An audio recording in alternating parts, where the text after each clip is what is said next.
Top চূড়ায় সুন্দরবনের top চূড়ায় এর উপর আর কিচ্ছু নাই। সুন্দরবনের টপ চূড়ায় আর আপনিও আসছেন নাকি কিনে বাঘ আছে সাইডে না ও আরটা চর আছে সেই চরের বাইরে আসছে তারা সামনে বাঘ করে যাবো চলে।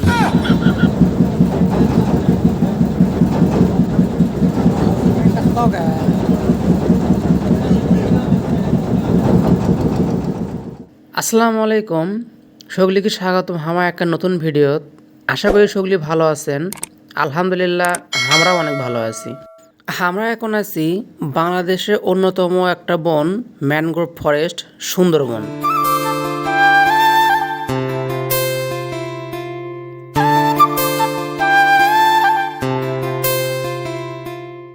সুন্দরবন হল বঙ্গোপসাগর উপকূলবর্তী অঞ্চলে অবস্থিত একটি প্রশস্ত বনভূমি, যা বিশ্বের প্রাকৃতিক বিস্ময়াবলীর মধ্যে অন্যতম। এই সুন্দরবন বাংলাদেশের খুলনা, সাতক্ষীরা ও বাগেরহাট জেলার কিছু অংশ এবং ভারতের পশ্চিমবঙ্গ রাজ্যের দুই জেলা যথা উত্তর 24 পরগনা ও দক্ষিণ 24 পরগনা জুড়ে বিস্তৃত। সমুদ্র উপকূলবর্তী নোনা পরিবেশের সবচেয়ে বড় ম্যানগ্রোভ বন হিসেবে সুন্দরবন বিশ্বের সর্ববৃহৎ অখণ্ড বনভূমি, যা প্রায় 10,000 বর্গ কিলোমিটার জুড়ে বিস্তৃত। সুন্দরবনের 6,517 বর্গ কিলোমিটার অর্থাৎ সুন্দরবনের 66% রয়েছে বাংলাদেশে এবং বাকি 34% রয়েছে ভারতে। এই বিশাল বিস্তীর্ণ সুন্দরবনে রয়্যাল বেঙ্গল টাইগার ছাড়াও নানা ধরনের পাখি যথা চিত্রা হরিণ, কুমির ও সাপসহ অসংখ্য প্রজাতির প্রাণীর আবাসস্থল হিসেবে পরিচিত। জরিপ মোতাবেক 106টা বাঘ ও 1 লাখ থেকে 15 লাখ চিত্রা হরিণ রয়েছে এই সুন্দরবন এলাকায়।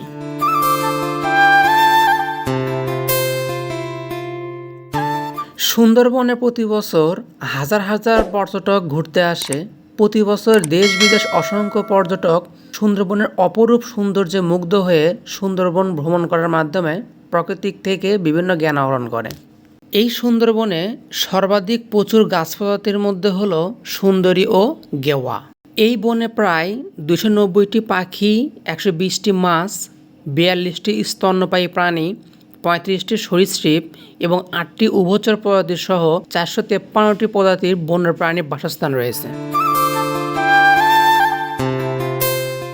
মাছ এবং কিছু অমেরুদণ্ডী প্রাণী ছাড়া অন্য বন্যপ্রাণী হত্যা বা দখলের ওপর সম্পূর্ণ নিষেধাজ্ঞা রয়েছে। 2007 সালে ঘূর্ণিঝড় সিডরের ভূমিধসের কারণে প্রায় 40% সুন্দরবন ক্ষতিগ্রস্ত হয়।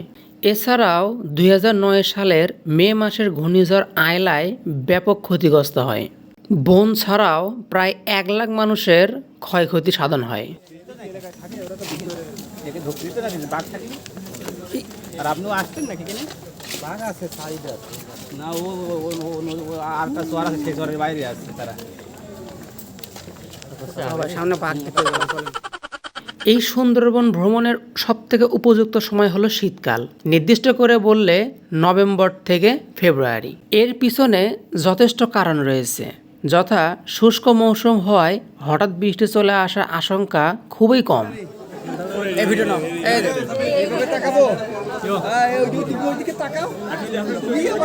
সুন্দরবনের টপ চূড়ায় সুন্দরবনের টপ চূড়ায় এর উপর আর কিচ্ছু নাই।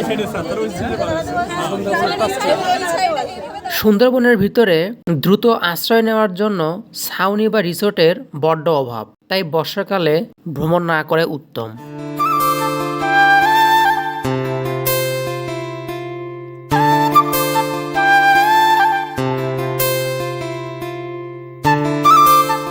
যাই হোক, ঘোরাঘুরি শেষ করে আমরা সকলি বাড়ির দিকে রওনা হলাম।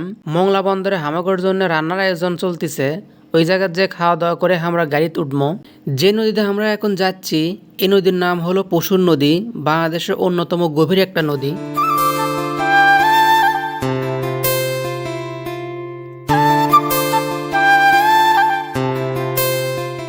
পশুর নদী বাংলাদেশের দক্ষিণ ও পশ্চিমাঞ্চলের খুলনা ও বাগেরহাট জেলায় একটা নদী। নদীটির দৈর্ঘ্য 142 কিলোমিটার, প্রস্থ 460 মিটার থেকে 2.5 কিলোমিটার। এই নদীটি খুলনা জেলা এবং বাগেরহাট জেলার মাঝামাঝিতে অবস্থিত।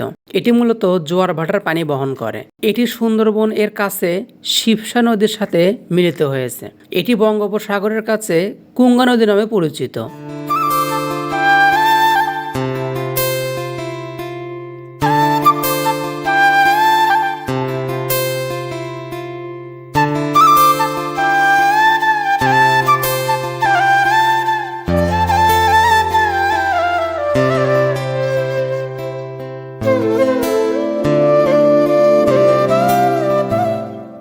পশুর নদীটি খুলনা জেলার বাটিয়াঘাটা উপজেলার আমিরপুর ইউনিয়নে বহমান ভৈরব নদী হতে উৎপত্তি লাভ করেছে। অতঃপর এই নদীর জলধারা একই জেলার দাকব উপজেলার খুলনা রেঞ্জ ইউনিয়ন পর্যন্ত প্রবাহিত হয়ে বঙ্গোপসাগরে মিলিত হয়েছে। নদীতে সারা বছর প্রায় পানি প্রবাহ থাকে এবং ছোট বড় নৌযান চলাচল করে। নদীটির উজানের তুলনায় ভাটির দিকে অধিক প্রশস্ত এবং নদীটি জোয়ার ভাটার পানির প্রবাহে প্রভাবিত।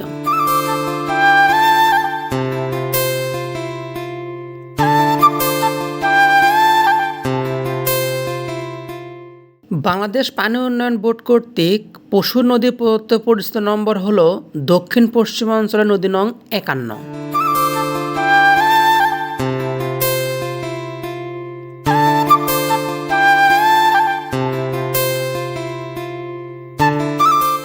অবশেষে মোংলা বন্দরে এসে আমরা পৌঁছলাম।